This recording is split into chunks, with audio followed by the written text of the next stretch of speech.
le Congo doit changer parce que vous avez un beau pays, un pays très puissant, un pays qui peut jouer un rôle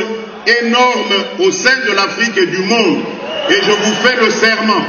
que d'ici la fin de mon mandat, vous allez voir un Congo nouveau, un Congo fort, un Congo puissant et prospère, un Congo qui va parler de l'Afrique à travers le monde entier. Namushukuru Mungu anayotupa raisi ana hekima. Namushukuru Mungu anayotupa raisi anapenda nchi lake. Namushukuru Mungu anayotupa raisi anapenda Kongo isonge mbele. Felix yo yo yo, Felix Felix Felix Chilombo yo yo yo, Felix yo yo yo yo yo yo.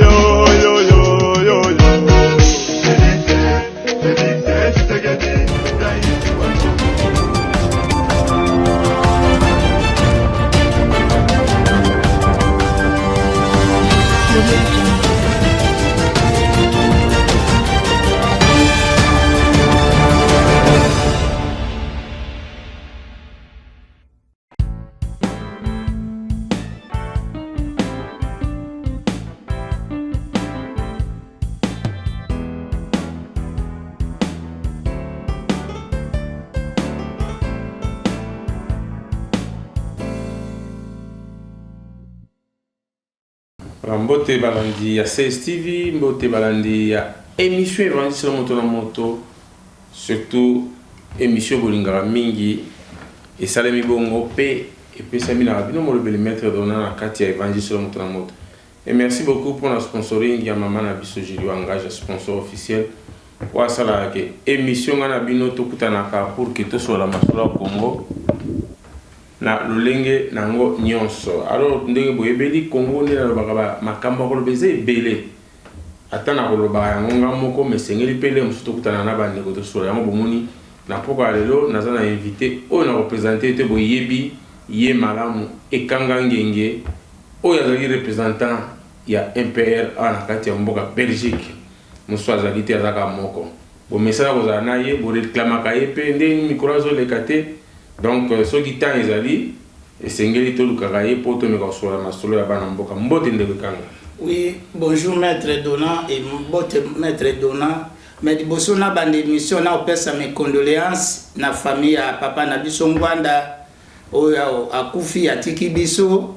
bana Congo mobimba boyebi et na pesi sou mes condoléances na famille ya Thomas Lokondo oyo ba akufi atiki biso famille surtout bozala bien. Ezanga ikanga ngenge président MP papa nazolo bana likambo moko boyezole kava ketokota na makamba sujet o bisoto yelaki po aliwa ya papa Ngwanda akufi na poison te bana Congo nazo ebisa bino vérité na boy bilobaloba ponga na représentant na président MP papa Ngwanda bauta na MP papa Ngwanda akufi o poison ndenge nga nazo yoka te. Ce qui m'a dit ba poison émission na eza lokuta papa Ngwanda akufi na maladie o batonyo surtout bakufaka nde basalaki opération mais enterrement na ye ezo pesa mwa mobulu po bana na yo surtout na bakoko baza na France bango bazolinga bembe ya na France bazoboya ke bakunde bembe na kuna esika eza na Maroc yango nde mwa eloko nezo salema. Mais papa Ngwanda akufi na ye na liwa o batonyo surtout bakufaka akufi te akufi na 88 ans eza ebele bongo poison eza te yango na yako lobake papa Ngwanda akufi na poison te bana Congo bolandisika wana très bien. Merci beaucoup ekangenge pona ko préciser na bandeko po bilobela eleki mingi na kati ya ba réseaux sociaux ba congolais. Muto akufaka mais makambo yaka toujours ebele vraiment merci beaucoup encore une fois to mesanaki déjà to salaki yango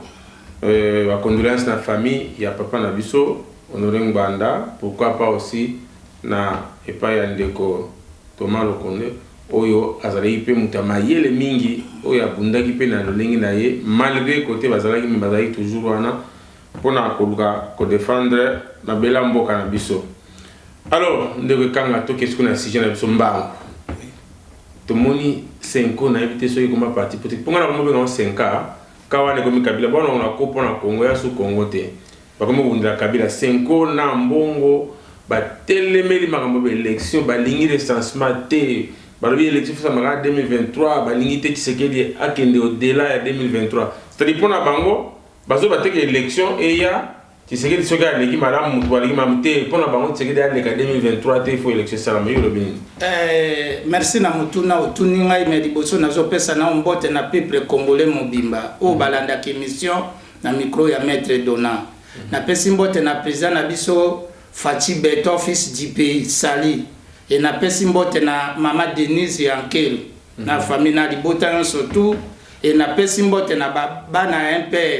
bana Congo base IDPS bino yon surtout peuple congolais boyo kangai bien Seiko Ambongo Seiko eza catholique Ambongo aza muto batie représentant na catholique mais nazo bisabino bana Congo liboso nana cardinal Ambongo aza médiocre pona nini na bisabino na responsable o ba pesa ki ye ya cardinal azoko kakosala musala ya cardinalité pona kutana kina représentant na bango président Kamanga aza président ya catholique mobimba ya Afrique ya président ya catholique mobimba na Afrique ayo kutana naye nakutana kinaye na moni rapport ya Ambongo kutu bango bazokama ke Ambongo atiki musala o ba pesa ki ye ya catholique akeina kotele na musala ya gouvernement et pourtant que musala ya gouvernement eza ya yete il fallait la ba pauvre aza na rapport ya mabe po bino boyebi te aza medio aza o bino boyoka ka premier cardinal o ba pesi ya bozoba o ba moni na Congo po toza na 2000 diocèse ya Congo elingie kangam Ambonga zo surveiller musala o ba pesa ki yete Ambonga za na rapport wana eza na Vatican toza na 900 et quelques ba école elingie beba Ambonga zo occupé musala wana te rapport wana Ambonga yebi eza na Vatican toza ba pauvre o mona obozo mona na Goma o bino bozo mona na Bunya bozo mona na bamboka nyonso tout il fallait Ambongo abongisa bisika wana Ambongo azo occupé bato wana te ata catholique na miniti oyo na kati ya Vatican bazo kamwa ke pona ni ba pesa ki Ambongo responsable ya église catholique na Congo nesika wana yango ngana zo bisa peuple congolais mobimba Ambongo ye azana droit ya koimposer makambo ya gouvernement te Ambongo ana droit koimposer makambo ya catholique o batia ki e cardinal Ambongo soki azokoka po wana na ebisi yo vérité Ambonga yebi président na bango po maître Dona ndenge zaboye catholique pe bazana na président na bango lokola président Fati aza président ya Union africaine asimbi Afrique mobimba ndoka catholique pe baza na président oyo asimbi tous les ba église ya catholique mobimba oyo atalaka ba cardinal nyonso tout ba rapport nyonso tout mais na rapport ya Congo maître Dona na kosi yote Ambonga bimi médiocre oyo kakake fufu do wana na ozwa ngisika bokutana kina na zui yango rapport yango pe na tinda kinga moko pe na zana yango ezate keloko ke ona zo kosela ete Ambongo ndenge zabu ya yebi omona kite batinda ki abenso le mikolo oyo akendo sala réunion moko na Kivu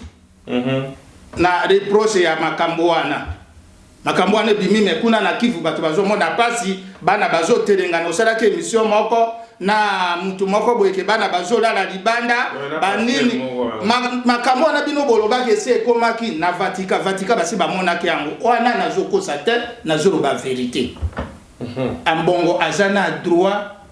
ko s'imposer o kuna isali mate pour mettre donatika nona ebisano bana Congo oyebi ke na mona ki soni ya président ya ensemble mbos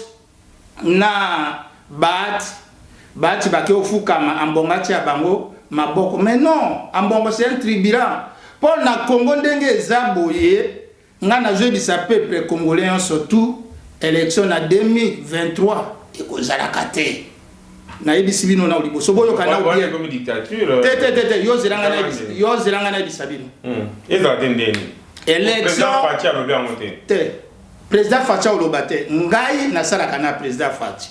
ngai nasalaka na monde entier ngai ekanga bomonaka ngai me ngai na barapport oyo ya ngai oyo ngai nalobaka soki ngai nalobaka Freda Fachi fils du pays eza oyo ya ngai ye wana mwana mboka ozoyoka ya baterme ya biloko moko moto azoloba nazana oyo ngai nazoyebisaki oyo ya ngai yewa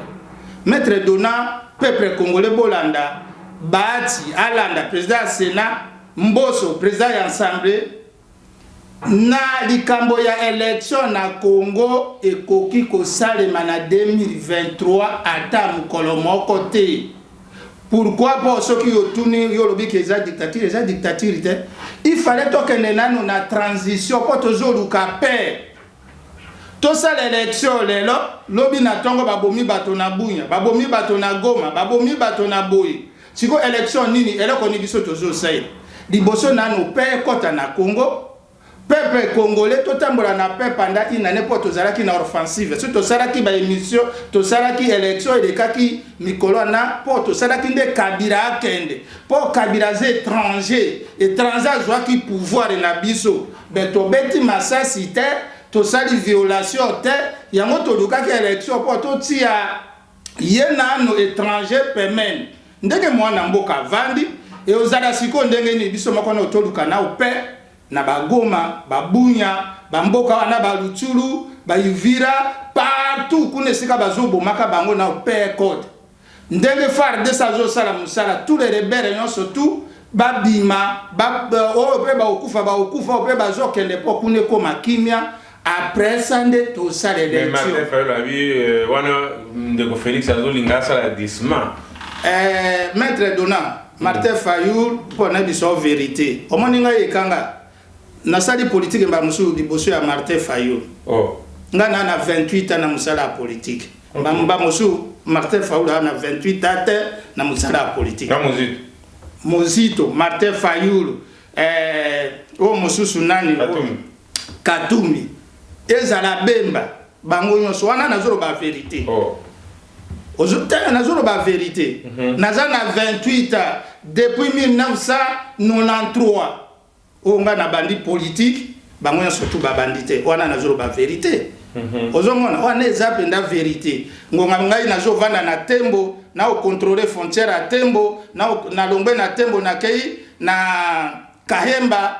bango na ba bandi ata politique ata mukete wana vérité ezala Kabila oya yaki ba ata mukete bango ba bisko ke bino bongo diembe la sima ya élection te bobo sala bopo glissement salama glissement et au sali maté toujours kende na paix pour yoka paix omoni na Angola onita abundaka na impela Savimbi Ngonga kufi pour Angola ba organiser élection basalaki ba 5 ans ba 6 ans ba 3 ans ozomona pona nini biso to luka ba rebelle o ezaba congolais il fallait to bongisa mboka. Il fallait Congolais avoir une identité pour mettre dona yozira ki mboka lokola congolais peuple congolais a une identité. Na président Fachi ku pays a une identité. Bon, yo moko tarasi.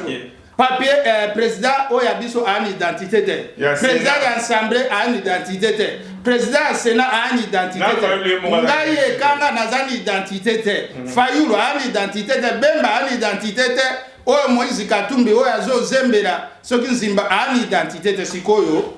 Boyake non président Fachi Likambo papa Tshisekedi alobaka que peuple d'abord peuple pour nini identité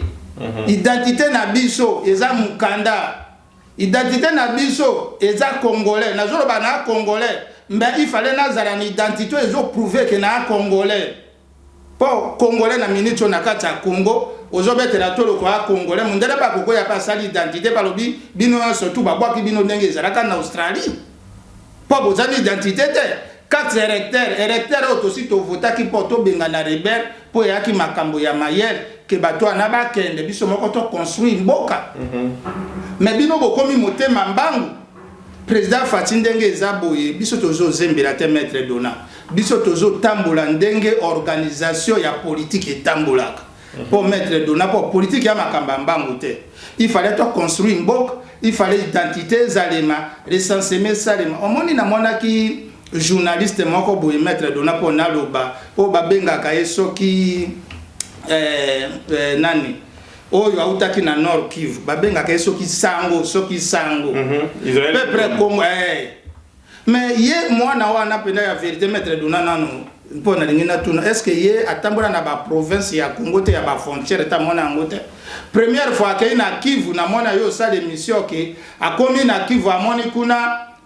matungulu ba madesu ba pomme de terre kune a moins cher ba toms mais ayi te que biso depuis na Congo o anana ukabira papa ayete ngonga mobutu abanda ko sara ba vieux cargo e banda ko ya osoko yoki ke ekei Bukavu po biso liboso to akoyeba liboso ka Bukavu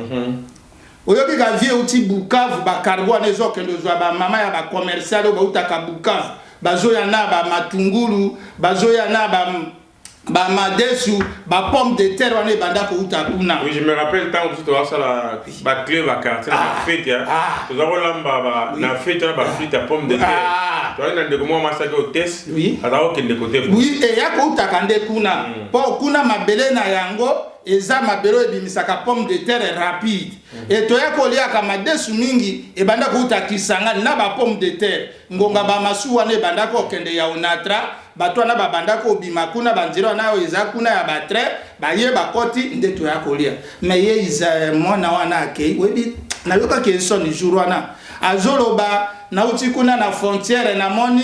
Rwanda eza pemeni Angola mais biso na Rwanda tozalaka boyete soko ke ba kote na biso tozalaka kuna ba Kahemba na Kahemba omona muchoko ya Angola o pe muchoko na biso kutu frontière ezate na Kahemba na Chamukwalo ba Kofi Ayemba Chamukwalo yako pesa ngai mbongo po eza frontière ya biso na Angola seri wana biso toza na Chamukwalo contrôle wana bato bazute pa unita bazoya na diamant na Chamukwalo yako pesa ngai mbote pesa ngai mbongo babominga yo Kofi Ayemba mais na Chamukwalo soko ke mettre dona oyeba te ke awa kuna Angola ou bien awa biso te ponga na bi ba frontière wana kuna mobimba moto moko okosa ngai te mais lelo ya utakuna o na olobebere soki ya moni que ba Rwanda baza ko to sito mesana to balana dans l'état frontière eza ya mabere lindalala bachaka kutu lindalala neti biso to yaka kuna na Kahemba po koma na Chamukwalo po kende kote ya unita na Angola lindalala ya mbira bocheboye ngonga boya soki bomoni lindalala na mwa linya muke webika kuna Angola oye bakutu te soki boyebite okatisi oke mais alobi l'essentiel ça le matin pour ba Rwanda baza ebere carte d'identité te ye mwana na azolo ba trop mais ngai na bisi eke atike sika na pa mukolo aloba na ye asala Martin Fayulu abi ke to banda élection après to ke na recensement si non élection iko sale maître dona ngai omani ba Martin Fayulu ba odefa ba bango ba omona ezala ba Moïse Katumbi ba osira penda boyeki wi pona Congo omoni bango ba banda ko sala politique ya liboso ba banda ko yeba na te biso siko politique président na biso facha zo sala politique ya kitoko biso siko to sito bi politique ndenge ezala ka ba mindele ba sala biso siko to ya ovanda na misika oyo ke bazwa kama kam to sola kana bato to kutana kata ndenge na biso ke na kutana kana échevé cardinal wana président ya ba cardinal yon surtout na Vatican est-ce que ambonga yebaki te ambonga surtout ki ka rapport ye ozomona po tozana na minute na Congo biso to komi osala musala ya biki o papa Tshisekedi alobaka mutu esala imposition ekoke zalate ye Fayulu ye a osé la élection mais biso to kenena na transition carte d'identité bima po mbongo ba osomba ba osala budget ya ba ordinateur ya ba nini mezana mbongo na carte d'identité bima po ngai na zalaka jour na kenda ko zwa rendez-vous po na kutana na Didier Rendes likambo nga na lobaka liboso carte d'identité ata bango pe mindela ape bayebi ki Congolais na carte d'identité te. Pour président wana azalaki mupaya moye ba pesa responsabilité ya carte d'identité ezalaki te. Mais moi na mboka ndenga azo sala musala na malamu, il fallait liboso budget ya carte d'identité. Ba transport ba lelaki ba bisi ya koti, ba makambo ya mike ezo salema, mutu nyonso kimia yango anezo tambola. FARDC ye wana azo bunda kuna, azo beta bambuna, azo kanga bango. Yango il fallait to construire na mboka kimia na ne kota na mboka wana nde élection esalemi. Mais na 2023 élection ekozala te. Ngai impère président ya impère na Belgique. Soki kaka Belgique oyo evandisaka Congo na colonisation, élection ekozalaka te na 2023. Ngai moto na ebisi peuple congolais bolande sika wana. Merci beaucoup Ekanga Ngenge, président ya impère Belgique, pour la réponse qui te bongo sikoyo. Élection kozalate, élection de 2023, gouvernement pesa bloqué, gouvernement bandiko zela pour makamweta mbola, conseil des ministres de la souté banda président supprimant. Est-ce que blocage en ya gouvernement? Ils ont dit à quoi? Est-ce que Moïse Katumbi a réclamé batebele pour y bien belé? Est-ce que ils ont problème ni pour nayo? Maître Dona omoni merci na mutuna utuni ngai peuple congolais bolande sikawana. Bolanda ngai bien. Pour nazo mone belé na ba réseaux sociaux ko fingo ezo finga makambo ezo bima Moïse Katumbi liboso ye aza o babenga ka aza na parti politique ite pona bisa na obino na peuple congolais mobile. Aza moto ya Z7 yokangai. Z7 eza commerçant, eza businessman, eza de makana France. Batia ye responsable esiko wana na Congo. Ozoyoka a businessman. Oh, donc vous avez Mindele. Ya Mindele. Ah bon? Ozoyoka. Oui, Z7 eza ya Mindele, eza ya France. France bato batia ye responsable. Et a business, et a commerce business. Moïse Katumbi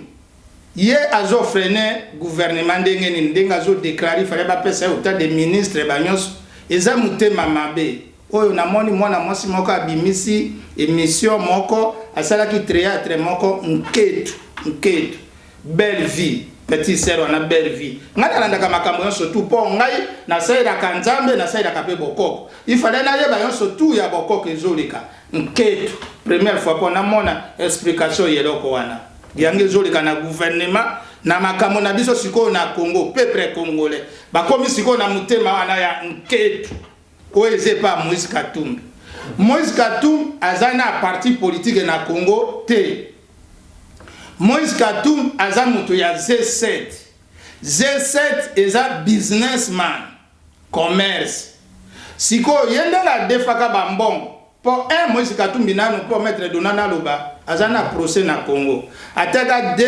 ou bien 3 ba conteneur ya uranium na ira o yena kabila ba kuferaka. Mbongo wana abebisaka Mindele bayebi tout balia mbongo wana. Ngonga po basala la muka bakotaki ba nyongo ya Mindele po bazwa ba avion etambisa bango budget ya la muka esalema. Sikoyo ndenge bango ba eshuaka ndenge bango baye bakoti na union sacrée eza lokola okotisi munguna na kati ya ndako nayo webi siko munguna obando sa au bando freiner yo siko Moïse Katumbi ba proposition nazo sala ya ba ministre azande ko freiner premier ministre pour abimisa gouvernement te menga na pesi message na premier ministre ko démissionner te pour Moïse Katumbi kanisa ki ke ya zarata premier ministre ndoka bazue premier ministre te ya ba touche azolela na mutema po ngana lo ba vérité bazuyo ndenge bazuyo na Congo ndenge tozabwe bato ya mayele baza ebele ata bango ba député o muto olinga démissionner alonga atiki union sacrée ozwaka ba élément baza ebele est-ce que na Congo est-ce que bato ya mayele baza ta ba intellectuel o batanga ba parti politique mosusu eza ebele wana bo former gouvernement na lingi avril oyo esila te na pesi tumatombe pas premier ministre ndenge tobandi lelo le de pouvoir onga na pesi yo bakoko batindeli yo na président ti tokoma le 10 tokoma le 15 te gouvernement bima pour gouvernement ne bima gouvernement biso tozotambola na yango na transition eza gouvernement osala budget ya carte d'identité eza gouvernement oyo construire mboka eza gouvernement oyo otambwisa peuple bazala na kimia eza gouvernement oyo ke tosala po toyeba budget ya élection après 2023 ya gouvernement union sacré mais Moïse Katumbi ye aza affairiste gouvernement ya ba affairiste na Congo Moïse Katumbi aza affairiste un affairiste akoko sala président na Congo te Moïse Katumbi affairiste aosala président na Congo te ana biki rouge ngai moto na simu na komaye bayebi ke Moïse Katumbi aza affairiste bayebi président Lamuka aza affairiste akoko sala président na Congo te boluka vocabulaire kombo ya affairiste eza nini ba dictionnaire eza oyo Mozito akoko sala président na Congo te aza affairiste tous les affairistes au baza na Congo bakoko sala président te ti basilisi ba sapat ti ba louer ba avion ba défi eloko moko te pouvoir ya Congo eza sikoyo président Faci Moto osala tozo kende na ye mona mboko biso to sepela ki peuple congolais ye moto to kende na ye mais yango na bisi premier ministre yo ndenge eza boye premier ministre de l'OLD eza message ngai ekanga ngenge président impere na tindeli yo tito koma le 12 tena lingi gouvernement bima soki Moïse Katumbi okende na bato na po yaza affairiste un affairiste c'est un businessman parti na inani akende bonzo bato musu bazala na bo former gouvernement na lingi avake le 15 comme gouvernement bima ezala président Faci batia pe ba mama ibele batia ba mama tolingi ba mama awa na moni gouvernement esalemi mikolo ya na Belgique ministre de la défense à Moasi ba ministre d'état na moni Moasi ba ministre partout na moni mikolo basi batia ba mama pe batanga ba mama pe bazala pe na gouvernement po ezate kaka mibali non yambala ezala président Seni pour na biso un père nga na pesi candidat na biso maman Nzuzi Wambo na Seni pour la plante un père oui oya biso candidat na Seni pour balobaki mosengo zema Jean-Pierre Bemba comme président non toboyi makamba Jean-Pierre Bemba tozana makambo to construire mboka ko construire mboka eza Jean-Pierre Bemba te eza boyete biso omoni président Faci a osala mandat 2 mandats Hamayere, maître Dona, pour nakisana mutema pour peuple congolais, na lobaka mwa likolo mena ibisabino mayele. Omoni président na Faci, Hamayele, azo sala musala bien, azo construire mboka bien. Rapport na ye awa ndenge nga na zaponga na solaka na mindele maître Dona nga biso vérité. Batebele monangai ezala mbongo wana, esika nakenda ko lukaye po azwa rapport wana ayebaki te. Mais azuyam po yazo mimoni sakuna na Congo ka danger ndoka nde a fufu un cardinal fufu ye po esika bakulisaka ye po balatisa ye bilambo na rouge ngai na sina kotaka na maison na lia commune liboso na ye ambongo ayebi ke balatisa ye rouge ngai ekanga na kota liboso na ye ane lokote et pas président Faci ane lokote po soka sekani na olongola ye cardinal na koko olongola ye bakabira na kutane na président na bango bino surtout boyoka papa mutakolongola te yo mais baduka ka responsable ya mboka oyo azotala makambo ya mboka omoni na biso do tambolaka po biso peuple congolais balubaye bakate maître Donana Bisabino na mboka ndenge tambolaka ezalaka na ba représentant ya mboka oui o ba déclarer ko bakutana kana bato wana ozoyoka siko na série ya kala o bakabila ba ko sala na ba Mobutu bango ba yebaka o former bato wana ti siko biso to bimbaka liboso ba forma biso bato wana siko ngai toya ko luka lokola ngai gouvernement nini ekoya pongana la kisama yele ongana yekola ndenge ni na okutana kana bato wana ozoyoka mais na sepelaki na gouvernement ya président Faci mona mboka oya yo bongisa mboka musale zo tambola kitoko osala lobbying quoi yango siko oui yango siko oui c'est ça yango siko naza na droit ya kokende bisika nyonso tu bakoyamba ngai po naza congolais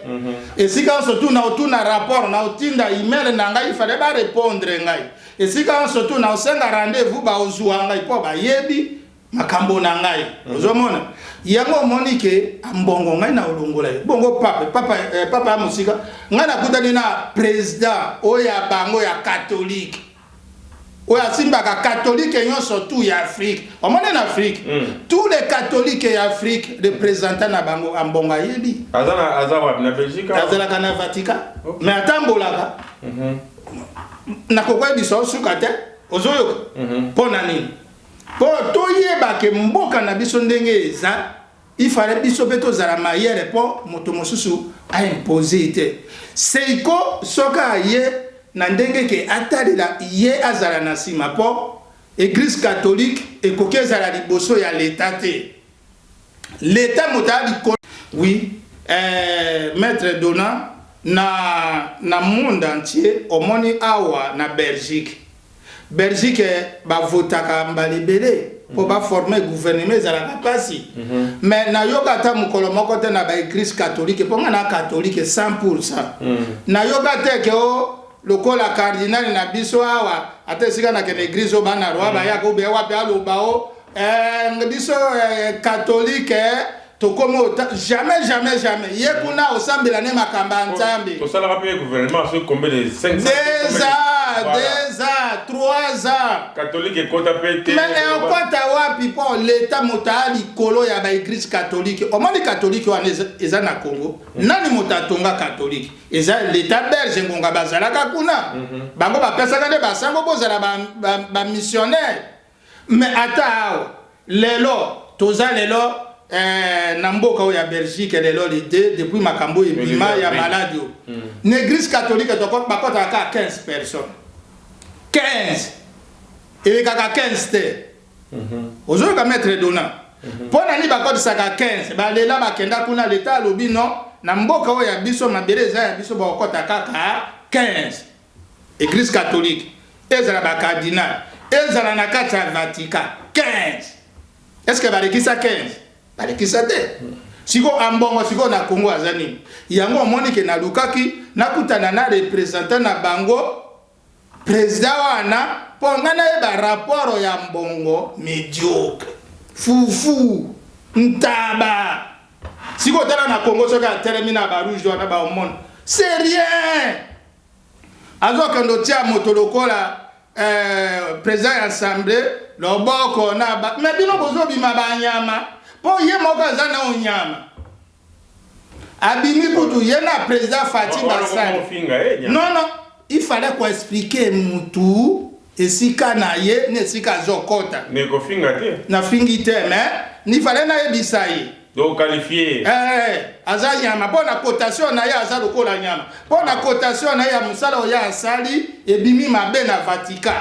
Ok, donc comparer. Mais oui, mais oui. Mais na musala oya asali ebimi mabe, ebimi bozoba. Pour représentant na bango, président na bango, lokola président Faci azawana atala ka rapport ya tous les présidents africains. Pour mutu moka ko sate, pour aza représentant. Lokola pe évêque wana aza, évêque seigneur wana aza président. Il y a tous les églises ya catholique et en Afrique. Bamoni rapport bozo bati na Vatican kutu kamwe sikoyo yotala makambo wana sipo na nini maître Dona eloko biso tozoli ngana liboso eza identité maître Dona lelo soki balobi bapeso mukanda na mboko basenga ka liboso identité o changer nationalité il fallait pesa date de naissance nayo kuna un congolais na mboka na ye ya Congo ana carte d'identité te un congolais azotambola na carte héréditaire eloko ane kosalema te po élection ekosalemaka te mais na ningi naloba likambo moko boye o nga na monaki madame au secrétaire ya ONU. Je crois que cette émission fera plaisir à Maman Julie Wangage, le sponsor officiel de cette belle émission. Tobo sanité, topé sa maman Nabiso, Maman Marthe Kassal Bambote, et Belé Maman ya Mokonzi Nzamba Batela encore une fois. Au bout, mais là pour mon apenza, au vivre quand même, au palper et c'est moi pouvoir. On y a quoi depuis Papa Nabiso, c'est qui doit mourir, sans oublier Céline Selimar, la belle par sec. Et la bonne santé maman Julie, Pauline Mujinga, la bonne santé Pierrot Moulé Banakati à Kentucky, sans oublier la grande équipe de CSTV à Kinshasa, Merema de Dorcas Kapinga. Na bosante Nadej Nkola. Merci beaucoup na bawo yangai bana famille bazabongo na vacances un peu partout prochainement. Alors tozongi pa no pona osuki ça peut-être mutuna suka mais tomoni insécurité na est pays batu bazo kufa mais elo bezo kamusa monisco azaka na mbula batu bakufa ka ba renouveler ka mandale batu bakufa mais lelo tomoni mama oya monisco aye asolina bahati asolina président de l'Assemblée nationale. Alors, il va faire le brassage. Mais ce brassage, tu as dit na est kuna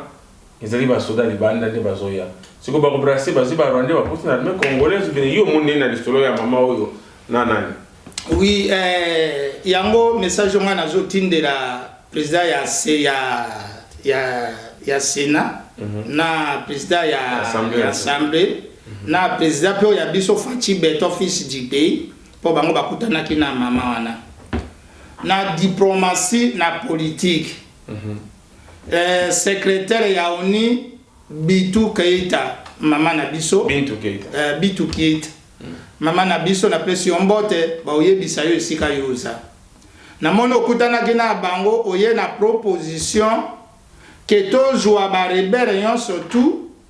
oyo bukuna basengi que tozwa bango bazala intégré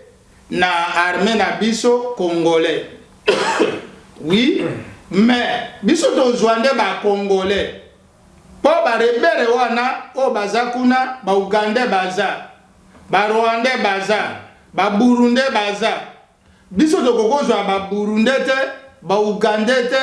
ba rwandais te po bazala intégré na armée na biso ata mukolo moko te yo ndenge oza responsable ya ONU yo zwa ba rebere wana ya ba congolais pire congolais a ozali intégré poto boy makambo ya koboma bandeko kuna me ba rwandais pona monaka na Angola ngonga bitumba ya Savimbi na empeda siraka bazwaka basoda o bayaka kosala musala mercenaire oni atiaka bango na bakar azozo musabango na mboka na bango yo siko ndengo za secrétaire ya ONU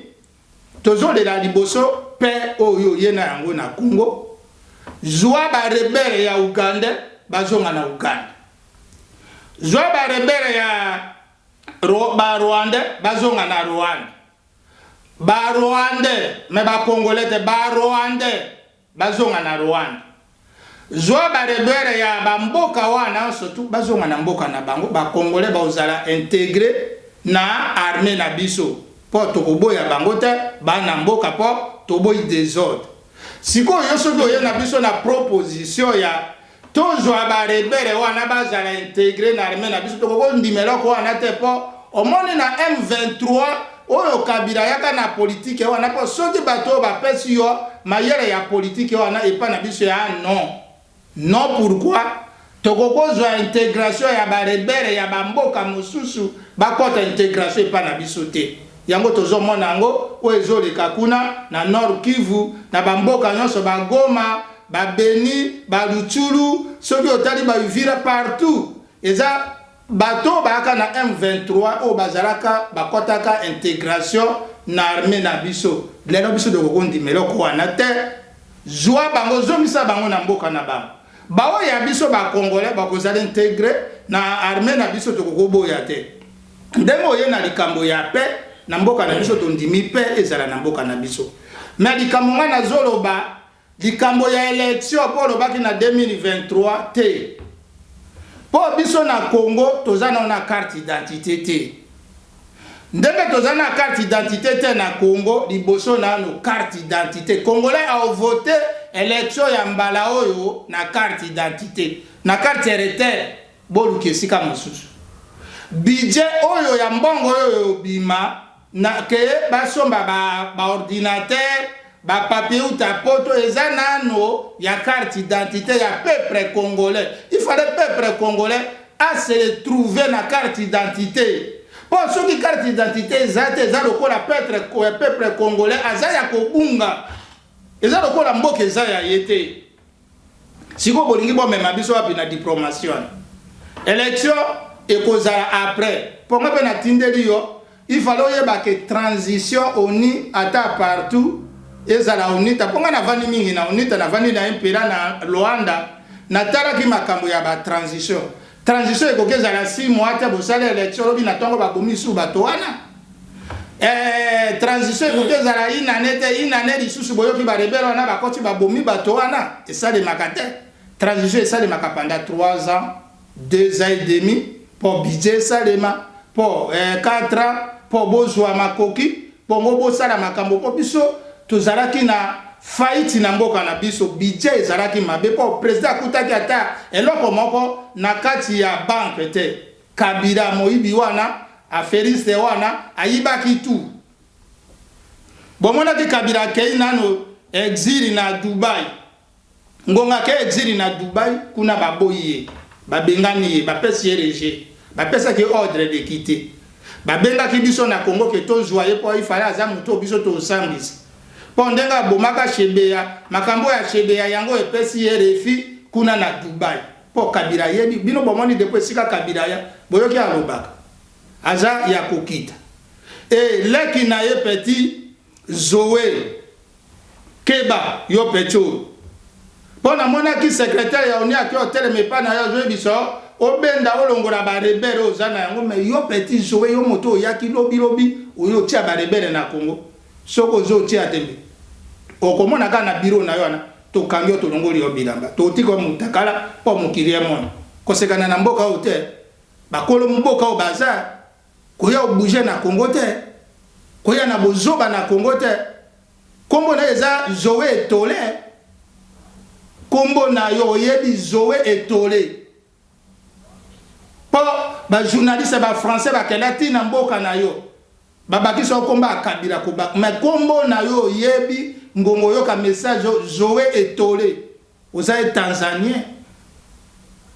oza Tanzanie wa Congolais te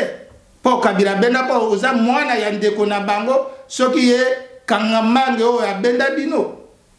ayo bakisa bino ba kombo po boyibi biso na kombo ya mutu na biso olingo sala mwa rebele kuna na Tanganyika ka soko sekani petit toko yiba oka na kati ya biro biso to yiba ona biro ngai na oya ba yibi ona biro okay et message mosusu ngana zotin ba immigration oyezo sali mana nord Kivu po na moni bakangaki ka ya munene koti na ba mais bino bato ya immigration kaka ndenge ambassadeur na kufanyika na mtu kapamba deuxième sikoza wapi sikoyo bino musala nini bino bozo sala boza corrompi oyo bazalaki nesika wana oke kare wana munene likana biloko wana tout boza bakangana po ba corrompre bi poni immigration biso dako vanda ta côté ya bisiko ngana tangi ezala kaemba ezala tembo kare soke zole ka ifale bo fuye kotala kotia basaki wana ata bakangi ifale giret ata bachena se ifale bo pusuka bo tombola yango soke reki ebele bo bwaka na ona se po botala po soda atala kandenge wana mais soda kokoza rate oyeba pesa azwaka 500 mais soki ba 500 na bombe zole kapo eto ndo boma bato na oyo zwi 500 bombe ke bomi bato na siko botala makambo ebimaki wana bomoni yango pona nini bozo vanda musala bozo linga ba corrompre bino mais musala bozo sala bien te eloko nga na sepelika kimi ezala na mboka na voyage au président uti na Qatar